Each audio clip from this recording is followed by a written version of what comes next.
Hello everyone, Abhishek this side. तो आज हम हमारी पॉडकास्ट का 6th एपिसोड रिकॉर्ड करेंगे और ये एपिसोड हम आज हिंदी में बनाएंगे क्योंकि हिंदी में मज़ा आता है। और मेरा एसएसबी भी हो गया और मैं थर्ड टाइम स्क्रीन आउट हुआ फ्रॉम एसएसबी जलंधर।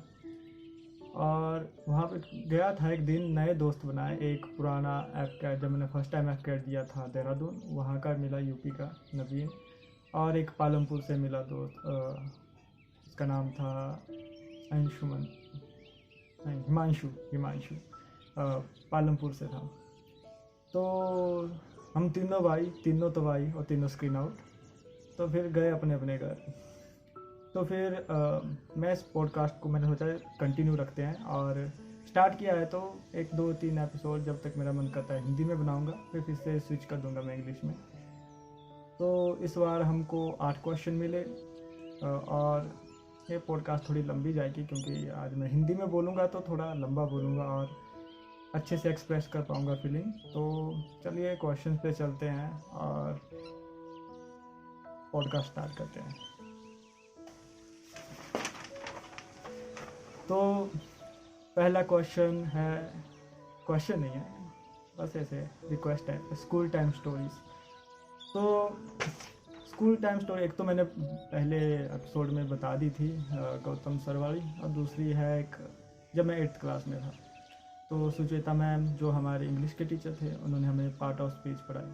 तो उन्होंने बोला अगले दिन मैं पूछूंगी तो तुम सब पढ़ के आना, ठीक है। और जैसा कि होता है नहीं पढ़ी। अगले दिन क्लास में गए, मैम पूछने लगे कि हाँ चलो बताओ। एक एक सेंटेंस बोलते थे, उसमें एक अंडरलाइन वर्ड होता था इस वर्ड की पार्ट ऑफ स्पीच, ठीक है। मैम लगे पूछने, 1 2 क्वेश्चन पूछे और फिर तीसरा क्वेश्चन था कुछ अल्लास एंड समथिंग सेंटेंस। तो मैंने पूछा इसमें अल्लास में पार्ट ऑफ स्पीच क्या है। अब तो पता है इंटरजेक्शन होती है, उस टाइम पता नहीं था। तो मैं बैठा हुआ था, मेरे साथ 8th और 10th, शायद 8th और 10th एक की बात है, अब मेरे को याद नहीं आ रहा, 10th की बात होगी। मेरे साथ भाई मतलब दीपांशु बैठा हुआ था। तो मैं आगे बैठे थे अमन और हर्ष, मतलब उन दोनों ने हाथ खड़े किए कि आता है। मेरे को पता नहीं था, मैंने झुक के आराम से पूछा उनसे, मतलब क्या है बताओ ज़रा। तो उसने बोला इंटरजेक्शन, और समहाउ मेरे को सुना दिया इंजेक्शन। तो मैंने सोचा नहीं यार, इंजेक्शन तो नहीं होगा। इतने भी वो नहीं थे, बेकार नहीं थे इंग्लिश में कमज़ोर। तो मैंने कंफर्म करने के लिए उनसे पूछा एक बार कि इंजेक्शन, टीकाकरण वाला, सुई। उन्हें लगा मैं मजाक कर रहा हूँ, बोले हाँ हाँ। मैंने भी फिर हाथ खड़ा कर दिया और फुल एक्सटेंशन तक जितना कर सकता हूँ, क्योंकि मेरे को अब आता था। तो मेरा बैड लक बोलो, फिर मैम ने मेरे से ही पूछा कि अभिषेक बताइए क्या पार्ट ऑफ स्पीच है इसमें। मैं पूरे कॉन्फिडेंस से खड़ा, पूरे क्लास में पूरी लाउड वॉइस में इंजेक्शन, और सारी क्लास हंस रही है। मैं आगे उन दोनों को देख रहा हूँ, अमन हर्ष को, वो भी पेट पकड़ के हंस रहे हैं। और मैंने लिटरली मैम का चेहरा देखा है चेंज होते हुए, फ्रॉम अच्छे एक्सप्रेशन से बेकार एक्सप्रेशन में। मेरे को लग गया पता है हो गया, एक गड़बड़ हो गई, क्योंकि मेरे को पहले से इंजेक्शन पर मैंने सोचा होता होगा, English is a weird language, तो होता है, कुछ भी हो जाता है। तो वो नहीं था पर। तो मैम ने फिर बोला यू मीन इंटरजेक्शन। अब मैंने बोला होगा यही, मतलब मैम यस।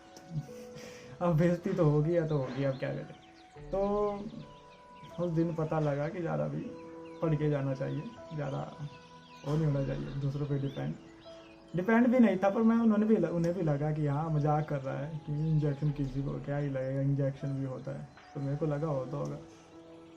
तो चलिए सेकंड क्वेश्चन की तरफ बढ़ते हैं। Where are you seeing yourself in 10 years.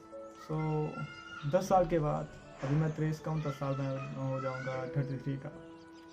तो 33 ईयर्स में मैं वेल सेटल होऊंगा, एक अच्छी सी जॉब होगी, घर वाले साथ में होंगे, सारे दोस्त साथ में होंगे, मिलेंगे तो बड़े शायद रियली ही, पर इन टच में तो ज़रूर होंगे। एक सुंदर सी वाइफ होगी, अच्छी लाइफ चल रही होगी, बस ज़्यादा। मैं फैमिली गाय, तो मेरे को इतना ही पसंद है, ज़्यादा normal. So next question is how to handle a breakup.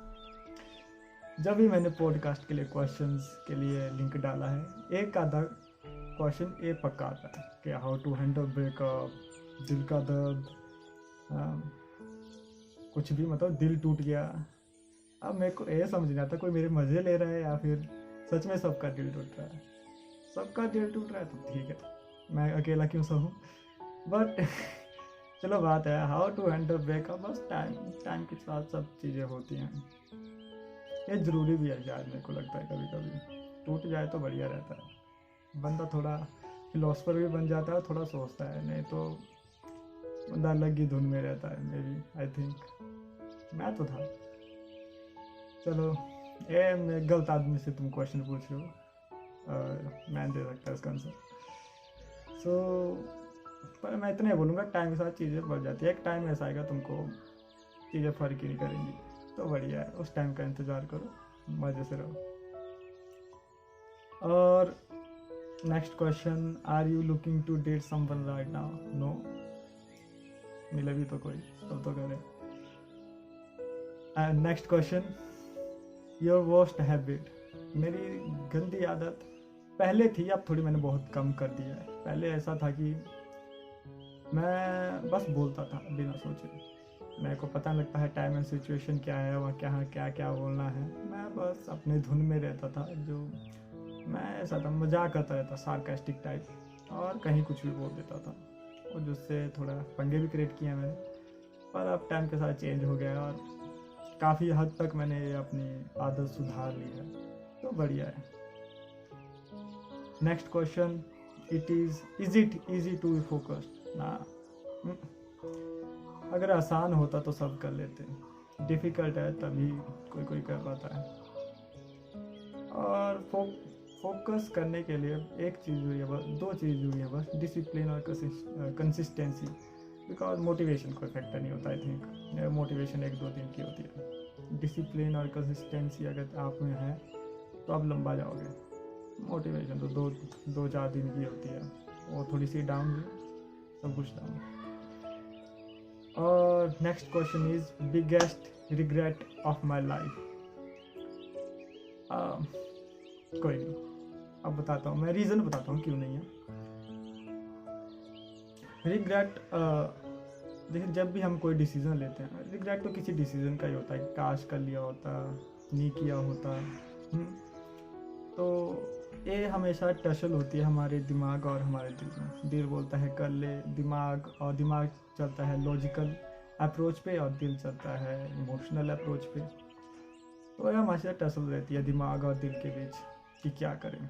मेरा ये सीन था कि मैं हमेशा दिल की सुनता था, पर मैं जब सुनता था तो मैं ये भी बोल देता था कि इसके कॉन्सिक्वेंसेस तेरे को फेस करने पड़ेंगे। मेरा ये मानना है कि अगर तुम कोई चीज़ करना चाहते हो तो कर लो, पर ये समझा दो खुद को कि अगर नहीं हुआ तो इसके कॉन्सिक्वेंसेस भी तुमको ही फेस करने पड़ेंगे। क्योंकि बाद में अगर रिग्रेट तब होगा अगर तुम सोचोगे काश ये कर लिया होता, और उसका कोई इलाज नहीं है। अगर तुम कर लोगे तो बाद में समझा भी सकते हो, ठीक है मेरा खुद का डिसीजन था, मैं चाहता था मैं कर लूँ। अगर नहीं हुआ तो, अगर सक्सेसफुल हो गया तो ठीक है, बढ़िया। आम तो आम गुठलियों के दाम, वही बात है। तो मैं हमेशा दिल की सुनता था और मैं कर लेता था, तो इस चीज़ का कोई रिग्रेट नहीं है कि हाँ, क्योंकि डिसीज़न के टाइम तुमको खुद को बताना होता है कि अगर नहीं हुआ तो ठीक है, कॉन्सिक्वेंसेस मैं फेस करूँगा, फिर अगर हो गया और मैं अपने पूरे एफर्ट से करूँगा, अगर मैं सक्सेसफुल हो गया तो और बढ़िया। बस इतनी सी बात है, तो रिग्रेट क्यों होगा। So last question, do you love your life? Yes, of course.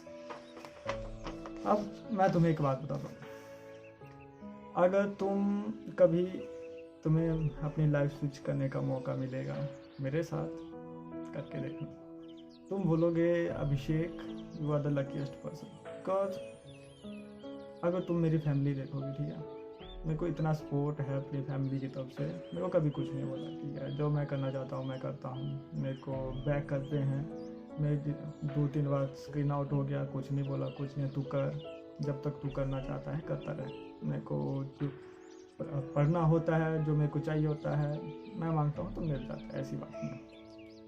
और मेरे को दोस्त भी अच्छे मिले हैं। अगर मैं बोल रहा हूँ ना, अगर तुम मेरी जगह आओगे और देखोगे तो मैं एक्चुअली फ्लैक्स भी कर सकता हूँ इस चीज़ के लिए कि मेरी फैमिली और फ्रेंड बहुत अच्छे मिले हैं मेरे को।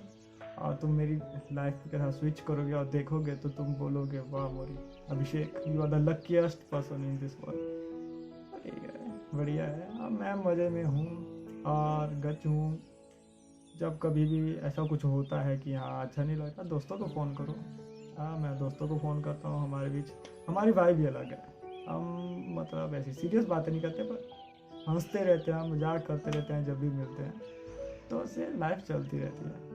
और आजकल तो चलो थोड़ा कम हो गया है, क्योंकि सारे अब इस स्टेज पे हैं कि सबको पढ़ना पड़ता है, सबको कुछ करना है करियर को लेके, तो थोड़ी कम होती है। पर चलो ये हमें एक्सेप्ट करनी पड़ती हैं चीज़ें कि सब हमेशा एक जैसी चीज़ें नहीं रहती, चेंज करनी पड़ती हैं। हाँ, कॉलेज टाइम तो भाई अलग ही मज़े लिए हैं। तो ये थे आज के क्वेश्चंस इस एपिसोड के लिए। तो मैं नया लिंक डालूँगा, तो उसमें फिर नए क्वेश्चंस होंगे। शायद अगला एपिसोड भी मैं हिंदी में ही करूँ। तो बढ़िया बढ़िया से क्वेश्चन दीजिए। और मेरे लाइफ मतलब मेरे को रिग्रेट, मेरा हार्ट ब्रेक, मेरी वर्स्ट हैबिट, इनको थोड़ा अवॉइड करो और थोड़े बढ़िया जर्नल से भाई मज़ा आए। तो तुम ऐसे पूछ सकते हो, हाँ स्कूल टाइम स्टोरीज में फन एलिमेंट हो और मैं थोड़ा ऐड कर सकूँ, क्योंकि मेरे को तो पसंद है फन एलिमेंट। तो मैं जहाँ मस्ती वहाँ मोरी, जहाँ मस्ती वहाँ अभिषेक, मेरे को तो मोरी की ज़्यादा लगी। जहाँ मस्ती वहाँ अभिषेक, तो वहाँ तो मैं ऐड करता रहूँगा चीज़ें। और एसएसबी की बात बताऊँ तो वहाँ पे क्या हुआ, एसएसबी की बात बताऊँ, मैं सीडीएस का एग्ज़ाम दिया 21 को। इतना वाहियात था एग्ज़ाम जीएस का। चलो वो बात तो अलग है भाई। 4-5 सीडीएस के एग्ज़ाम दिए होंगे मैंने, इससे बेकार एग्ज़ाम मैंने आज तक नहीं देखा, स्पेशली जीएस। और इंग्लिश में तो फ्रेंच पूछ ली होगी, और चल गया, इंग्लिश हो जाती है, नॉर्मल है। तो भाई जीएस में वो तो अलग चीज़ थी। तो एग्ज़ाम दिया 21 को, 22 को घर आए, 23 को जलंधर निकले। कोई जलंधर पहुंचा 5:30-6 बजे। फिर वहाँ पे थोड़ा सामान लेना था, घूमा। एक वाइट शॉर्ट चाहिए थे मेरे को जीटीओ के लिए, तो मैंने वो ढूंढे, नहीं मिले। मैंने देख ही जाइए, गया वहाँ पे एक रूम लिया। वहाँ पे एक दोस्त मिला, जब मैंने बताया था, हिमांशु, पालमपुर से। और 2 वेस्ट बंगाल के थे, एक महाराष्ट्र का था। तो उनके साथ गप्पे मारी शाम तक। पहले तो वहाँ हिंदी में बात करनी पड़ी, फिर मैं और हिमांशु अपने रूम में आए। तो फिर हम गच हुए थोड़ा कि आप थोड़ा पहाड़ी में बात कर सकते हैं। तो वहाँ पे थोड़ा हमने बातें की। फिर नेक्स्ट मॉर्निंग फिर गए हम एसएसबी में, वहाँ रिपोर्टिंग की। एक फ्रेशर बस एक ही था, हम बाकी स्क्रीन आउट, बाकी रिपीटर। तो वहाँ डॉक्यूमेंट्स चेक हुए, फिर ब्रेकफास्ट हुआ, पूरी चने और चाय थी नहीं, पर वो नाम चाय था, वो उसमें था हॉर्लिक्स और दूध। बोला तो चाय था, पर हॉर्लिक्स और दूध था। फिर उसके बाद वो हुआ, फिर गए पीपीडीटी हुई। पीपीडीटी में पहले OIR टेस्ट हुआ, 75 क्वेश्चन दे दिया फर्स्ट OIR में, और टाइम भी ऐसा था आधा minute sorry half an hour और 35 मिनट। तो सब कितने हुए 55। सेकंड वाला आसान था, 60 क्वेश्चन थे और थोड़े वो डायग्राम वाले थे, तो वो तो आसान था, वो हो गया। पीपीडीटी आई, पिक्चर भी आसान थी। उसमें बस एक एल्डर एज का कोई एक बंदा था, मतलब मेल था, वो कुछ लिख रहा था, मतलब 40+ ही था।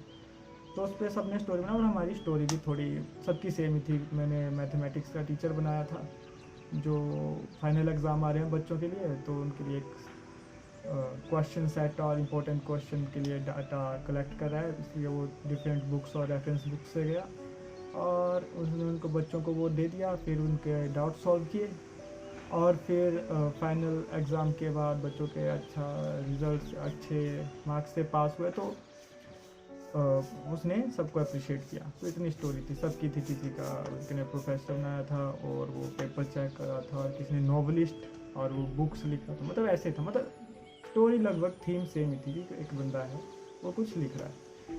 तो हुआ फिर जीडी का नरेशन में थोड़ा मैं नर्वस हो गया था, 1-2 जगह ब्लफ मारा था, तो उसका भी फ़र्क पड़ा है मेरे स्क्रीन आउट में। और जब जीडी की टाइम आया तो मैं बोल तो रहा था, पर ऐसा लग रहा था मैं डेस्परेट हूँ बोलने के लिए। मेरे लास्ट 2 जीडी हुए थे ना, उनमें मैं कुछ बोला भी नहीं था। फर्स्ट में तो मैं एक अक्षर भी नहीं बोला था, सेकंड में बोलने की कोशिश कर रहा था, पर वो पूरी तरह से फिश मार्केट थी, तो इतना इफेक्टिव हुआ नहीं। और थर्ड में मैं बोल रहा था, पर वही बोला मैंने, इफेक्टिव नहीं था, ऐसा लग रहा था मैं डेस्परेट हूँ बोलने के लिए, कोई सुन भी नहीं रहा था। तो मेरे को तो पता लग गया कि हाँ कहाँ कमी रही। बाकी स्टोरी और OIR तो बढ़िया था, नरेशन में थोड़ा सा गड़बड़ हुई और GD में तो ख़त्म कर दिया मैंने। तो अब अगस्त में एक AFSD FCAT का देहरादून में ही है, उसके लिए करते हैं। साथ में थोड़े बहुत एग्ज़ाम है, शायद एक SSC CHSL का भरूंगा और एक CAPF AC का है, वो अगस्त में होगा। इन एग्ज़ाम पे नज़र है, बाकी देखते हैं बैंकिंग का तो लेट आएंगे, पर करते हैं तैयारी उनकी। तो ये थे आज की पॉडकास्ट। तो अगले पॉडकास्ट के क्वेश्चंस के लिंक मैं ज़रूर डालूँगा, और अच्छे अच्छे क्वेश्चन भेजो, थोड़ी पॉडकास्ट लंबी करते हैं। मैंने एक फ्रेंड भी लाना था, पर मैं मंडी गया, टाइम ही नहीं लगा, सब कुछ मेरे को SSB भी जाना था, सारा टाइम ऐसे ही निकल गया। तो आपका टाइम भी नहीं मिलता है दोस्तों के साथ, हाँ टाइम ही नहीं है सच में। चलो, सो गुड बाय एवरीवन, मिलते हैं अगले एपिसोड में, तब तक सायोनारा।